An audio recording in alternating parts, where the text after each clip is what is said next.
বেশ কিছুদিন আগে আমি যখন ভিডিওটা আপলোড করেছিলাম, অনেকেই আমার কাছে আইসক্রিমের রেসিপিটা জানতে চায়। এর মধ্যে আমার ২ ছাত্র আয়ান, রাফসান ছিল সবচাইতে বেশি এক্সাইটেড। তাদের একটাই প্রশ্ন, আইসক্রিমে আমি ২ টা রং কিভাবে নিয়ে আসলাম? তাই ভাবলাম এই দুর্দান্ত আইসক্রিমের রেসিপিটা শেয়ার না করলেই নয়। আমি তরমুজ দিয়ে আইসক্রিমটা করেছিলাম, তাই একটি ব্লেন্ডার জারে পরিমাণ মতো তরমুজ নিয়ে নিলাম। এবার এখানে দিয়ে দিলাম ২ টেবিল চামচ চিনি, সামান্য বিট লবণ, মূল আকর্ষণ মালবেরি জ্যাম। মালবেরির কারণে একটা টক মিষ্টি ফ্রেশ একটা স্বাদ এসেছিল আইসক্রিমে। সামান্য লেবুর রস দিব, দিয়ে আমি সবকিছু ব্লেন্ড করে নিব। এখন যেহেতু তরমুজ একদম শেষের দিকে, তাই যে কোনো সিজনাল ফল দিয়ে এই আইসক্রিমটা তৈরি করা যেতে পারে।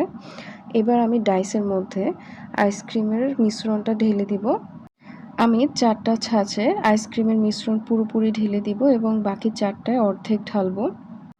ভিডিওটি ইউটিউব থেকে দেখলে আমার চ্যানেলে একটি সাবস্ক্রাইব করে দেওয়ার অনুরোধ রইল। আর যদি ফেসবুক থেকে দেখে থাকেন তাহলে আমার পেজে একটি ফলো দিয়ে দিবেন। এবার আমি স্টিকগুলো বসিয়ে ফ্রিজে রেখে দিব 4 ঘন্টার মতো।